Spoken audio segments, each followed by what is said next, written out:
আমাদের টলিউড ইন্ডাস্ট্রির মানে বাতেলা মানা স্বভাবটা আছে, যে আমাদের বাজেট নেই, এই নেই সেই নেই, বড় বড় বড় কথা বলা কিন্তু কাজে করে দেখানোর বেলা অষ্টরম্বা। এই জিনিসটা কিন্তু আমাদের টলিউড ইন্ডাস্ট্রির অনেক কলাকুশলীদের মধ্যেই আছে, যে আমরা বাজেটের জন্য আমাদের না অত সিনেমার বাজেট নেই।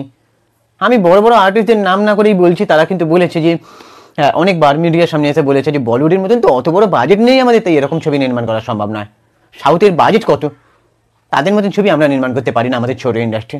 এই সব বাতেলাগুলো আমরা টলিউড ইন্ডাস্ট্রির প্রত্যেকটা লোকজনকেই শুনেছি। ভাই তোমাদের বাতেলাগুলোকে ছাড়ো, তোমরা সাউথের কুবেরা সিনেমাটা দেখো, তারপরে লোকো চ্যাপ্টার সিনেমাটা দেখো, রিসেন্টলি বেরিয়েছে।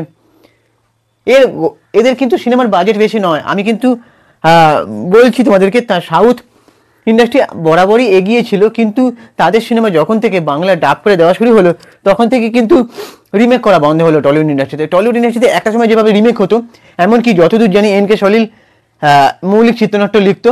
এনকে সলিল যখন রিমেক ছবি থেকে নিজের মতন করে লিখতো, তখন একটা সময় যখন ট্রেন্ডিং এলো যে না পুরোপুরি রিমেক করতে হবে, তখন বিভিন্ন বড় বড় প্রডিউসাররা এনকে সলিলকে বললো না হুবহু ফেম টু ফেম কপি করে দাও, ফেম টু কে দাও।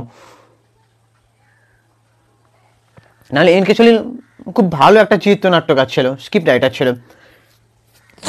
তো এইভাবে দিনের পর দিন রিমেক, এখনো মনে হয় রিমেকটা করে যেত যদি না সাউথের সিনেমাগুলো বাংলা ডাব করে দেখানো হতো। এবার বাংলা ডাব করার পরেও কিন্তু টলিউড ইন্ডাস্ট্রি কিছু কিছু সিনেমা রিমেক করেছে। তারপরে অনেকে জেনে যাচ্ছে যে এটা এই অমুক সিনেমা রিমেক। এটা তো আমরা সেদিনকেই এই চ্যানেলে দেখছিলাম, অমুক চ্যানেলে দেখছিলাম, ট্রেলার দেখেই বুঝে যাচ্ছে, টিজার দেখেই বুঝে যাচ্ছে সবাই। তাহলে আর নতুন করে হলে গিয়ে দেখবে কেন?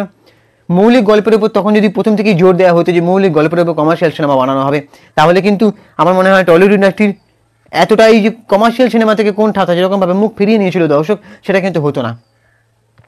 তারপরে আঁতেল সিনেমা বানানো শুরু হলো, তারপরে ওই মাল্টিপ্লেক্সের দর্শকদের দিকে ঝোঁকা শুরু হলো। এই করতেই টলিউড ইন্ডাস্ট্রি আজকে 12টা বাজলো। নাহলে টলিউড ইন্ডাস্ট্রি আরও ব্যবসা কিন্তু করতে পারতো হেসে খেলে। তার মধ্যে আবার নিজেদের মধ্যে মিল নেই, মতের অমিল, এ কাদা ছোড়াছুড়ি করছে, ও রেশারেশি করছে, এর ছবিকে সবাই সবার ছবিকে শ্রেষ্ঠ বলছে, কর্পোরেট বুকিং, বিএমএস ম্যানিপুলেশন, কত কি আছে ভাই। বাট এই জিনিসটা কিন্তু হতো না আগে যখন আমরা সিনেমা দেখতাম, যখন এত রিমেক হতো না, রিমেক হলেও খুব অল্প সংখ্যক হতো বা পুরোপুরি ফেম টু ফেম কপি করা হতো না। তখন কিন্তু আমরা কিন্তু বুক মাই শো দেখে টিকিট কেটে যেতাম না, আমরা কিন্তু সিনেমা হলে গিয়ে কাউন্টারে গিয়ে টিকিট কেটে দেখতাম। আজকে তুমি যদি লোকো চ্যাপ্টার দেখো বা একটা কুবেরা দেখো, আমি কুবেরা সিনেমা নিয়ে অনেকদিন আগেই বলেছিলাম, কুবেরা সিনেমার গল্প দেখো তোমার, এখানে কি খুব বেশি বাজেটে লেগেছে? আমার তো মনে হয় না। তবে কিন্তু আমরা আমাদের মতন যদি বাজেট নিয়ে যদি একটা ভালো গল্প লিখি, আজকে যদি তুমি লোকো চ্যাপ্টারে ভিএফএক্সের কাজ দেখো, অনেক জায়গায় কিন্তু দুর্বল আছে, কিন্তু সেই দুর্বল জায়গাগুলো নিয়ে অত কোথাও কথা হচ্ছে না, কারণ গল্পটা এত ভালো না। ছবির গল্প তোমার যদি এত ভালো লাগে না, মানে অন্য কোনো দুর্বল জায়গাগুলো কিন্তু ঢেকে দেওয়া যায় ভালো গল্প দিয়ে। এখন টলিউড ইন্ডাস্ট্রিতে কি হচ্ছে, গল্পের কোনো জোর নেই, ভালো অভিনয় করতে হবে, বড় বড় অভিনেতাদের দিয়ে অভিনয় করানো, মানে কতক্ষণে তাদের ভালো অভিনয় দিয়ে ছবিটাকে উদরে নিয়ে যাওয়া যায়, কিন্তু গল্পের কোনো জোর নেই। গল্প প্রতিটা পরেতে দুর্বল, এমন গল্প নিয়ে হাজির হচ্ছে সবাই। যেমন আমি যদি কৌশিক গাঙ্গুলি ডিরেক্টর, ওনার যদি আমি অযোগ্য সিনেমা ধরি, দেবদার ধূমকেতু, এর গল্প কিন্তু আমার একদমই ভালো লাগেনি। এবার যতই সবাই বলি কৌশিক গাঙ্গুলি ওই রকম ধরনের সিনেমা বানায়, দর্শকদের কাছে প্রশ্ন ছুড়ে দেন, কেন ভাই কেন? প্রশ্ন উত্তর তো সব নিয়েই তো বাড়ি ফিরবো, প্রশ্ন নিয়ে বাড়ি ফিরবো কেন? তাহলে আমি সিনেমা দেখবে কেন? আমি তো ট্রেলার দেখেই প্রশ্ন করতে পারতাম, এটা কেন হলো, ওটা কেন হলো, প্রশ্নের উত্তর খোঁজার জন্যই তো আমার সিনেমাটা দেখতে যাওয়া, তাই না? তো সত্যজিৎ রায় যখন একটা পথের পাঁচালী করে, সেই পথের পাঁচালী করে কিন্তু তিনি ইন্ডিয়ান সিনেমার ইতিহাসে প্রথম অস্কার পান। তখন সত্যজিৎ রায় কিন্তু বলেননি যে আমাদের বাজেট নেই, এই নেই, ওই নেই, সেই নেই। আমরা সবসময় দোহাই দিয়ে এসেছি, মানে টলিউড ইন্ডাস্ট্রির সব লোকজনরা দোহাই দিয়ে এসেছে যে বাজেট নেই, ওই নেই, সেই নেই। প্রত্যেকটা বড় বড় আর্টিস্টকে আমি বলতে শুনি ভালো ভালো স্ক্রিন প্লে রাইটার নেই, স্ক্রিপ্ট রাইটার নেই, এটারই অভাব।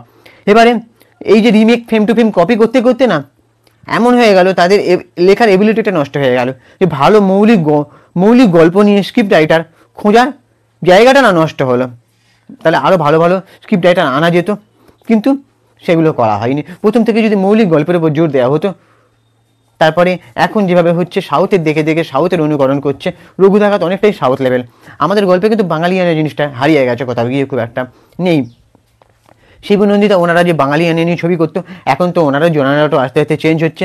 বাঙালিয়ানাটাকে বজায় রাখতে হবে। সাউথ কিন্তু সাউথের কি বলবো মানে ওদের সংস্কৃতিটাকে বজায় রাখে। আমাদের সংস্কৃতি, আমাদের বাঙালিয়ানা কিন্তু আছে, বাঙালিয়ানা কালচার, সেটাকে দেখাতে হবে, সেটাকে তুলে ধরতে হবে।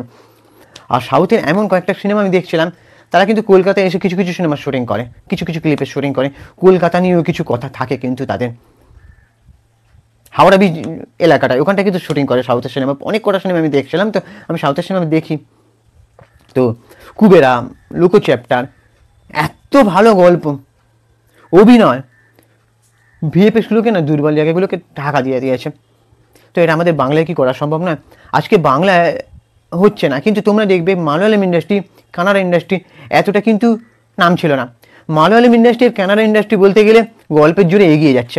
সাউথ ইন্ডাস্ট্রিতে মৌলিক গল্পের উপর কাজ হয় ঠিকই, কিন্তু ওরা অনেকটা কমার্শিয়ালিভাবে এগিয়ে। তারা যেভাবে মাস মুভি করে না, অনেক এন্ট্রি, তাদের অনেক এগিয়ে। মানে তাদের যে মাস সিনেমার এন্ট্রি সিনগুলো দেখো, বিজিএমগুলো দেখো, অ্যাকশনগুলো দেখো, প্রত্যেকটা সিনেমার পরতে পরতে কিন্তু তাদের অ্যাকশন অনেক উন্নত হয়, অ্যাকশন কোরিওগ্রাফি। তো মালয়ালম ইন্ডাস্ট্রি, মোহনলাল, ওনার লাস্ট সিনেমার নামটা আমার মনে পড়ছে না, বিরাট ব্যবসা দিয়েছে। তো মালয়ালম ইন্ডাস্ট্রি কিন্তু গল্পের জোরে এগিয়ে যায়। মালয়ালম ইন্ডাস্ট্রিতে ভালো ভালো থ্রিলার ফিল্ম বানানো হয় মৌলিক গল্পের ওপর। তো আমাদের বাংলা ইন্ডাস্ট্রি কেন পারবে না? আমাদের বাংলা ইন্ডাস্ট্রি এইসব রেতারেতি কাদা ছোড়াছুড়ি করে এইসব আমাদের এই নেই ওই নেই না করে না, ভালো স্ক্রিপ্ট রাইটারের চয়েস করুক, তারা স্ক্রিপ্ট রাইটার তুলে আনুক। আমাদের আশেপাশেই আছে যারা ভালোবাসে, এসে বুম্বাদাকে বা জিৎদাকে বা দেবদাকে, তাদের সঙ্গে একটিবার হলেও তারা দেখা করতে চায় যে ভালো একটা গল্প আমার লেখা আছে, একটু দেখা করার সুযোগ দিন। কিন্তু তারা সেই সুযোগটা পাচ্ছে না, তাদেরকে সেই সুযোগটা দিতে হবে, খুঁজে বার করার চেষ্টা করতে হবে। এটা কিন্তু করতে হবে, না করলে কিন্তু হবে না। সবসময় কিন্তু আমরা সাহিত্যের গল্প কিন্তু করলে হবে না। সাহিত্য তো আছে, সাহিত্য নিয়ে ছবি হোক, কিন্তু কোথাও একটা মৌলিক গল্প নিয়ে সিনেমা হতো। আমাদের অঞ্জন চৌধুরী বানাতো, যেভাবে বাস্তব ঘটনাকে, বাস্তব ঘটনার প্রেক্ষাপটকে, বাস্তবকে আঙুল তুলে ধরে যেভাবে চিত্রনাট্য সংলাপ উনি সাজাতেন না, এটা এখন হয় না। এটা কিন্তু হওয়াটা দরকার। সমাজের চোখে আঙুল দেওয়া, সোশ্যাল অ্যাওয়ারনেস একটা থাকতে হবে ছবিতে। সাহিত্য নিয়ে ছবি করার পাশাপাশি কিন্তু ভালো স্ক্রিপ্ট রাইটারের দরকার। আরও আগামী দিনে ভালো ভালো যাতে স্ক্রিপ্ট রাইটার উঠে আসে, তাদেরকে সুযোগ দিতে হবে। তো এটাই আমার বলার। ইন্ডাস্ট্রিতে, টলিউড ইন্ডাস্ট্রিতে এই যে বড় বড় বাতেলা, আমাদের বাজেট নেই, ওই নেই, সেই নেই, এসব না করে না ভালো ভালো স্ক্রিপ্ট রাইটারের খোঁজ করুন আপনারা। তাহলে আপনাদেরই মঙ্গল। টলিউড ইন্ডাস্ট্রি থেকে এইভাবেই তাহলে এগিয়ে নিয়ে যেতে পারবেন। নাহলে কিন্তু আগামী দিনে সব শেষ হয়ে যাবে। না ভালো সুপারস্টার উঠে আসবে, না ভালো সিনেমার টেকনোলজির দিক থেকে উন্নতি হবে। টেকনোলজি আছে, টেকনোলজি আমাদের টলিউড ইন্ডাস্ট্রিতে অভাব নেই, কিন্তু ভালো গল্পের অভাব, মৌলিক গল্পের, ভালো চিত্রনাট্য লেখা। আর যদি বা যা মৌলিক গল্প লেখা হচ্ছে, কিছু কিছু আঁতেল ডিরেক্টর এমন করছে, ভালো অভিনেতাদের দিয়ে অভিনয় করিয়ে সেই খারাপ গল্পকে কীভাবে এগিয়ে নিয়ে যাওয়া যায় সেই চেষ্টা চলছে, কিন্তু ভালো গল্প লেখা হচ্ছে না। এটা হওয়াটা দরকার। জানি না আপনারা কবে বুঝবেন, আর এরকম বাতেলাবাজি কবে আপনারা ছাড়বেন। যাই হোক, এটাই আমার বলার। এবারে তোমাদের কি মনে হয়, তোমাদের কি ওপিনিয়ন তোমরা জানাও আমার কমেন্ট বক্সে, এবং চ্যানেলটাকে সাবস্ক্রাইব করে দাও। আমি ইনস্টাগ্রামে রয়েছি চিঙ্কি বাবু 253, তোমরা ওখানে গিয়ে ফলো করে দাও। টাটা, দেখা হচ্ছে পরে ভিডিওতে।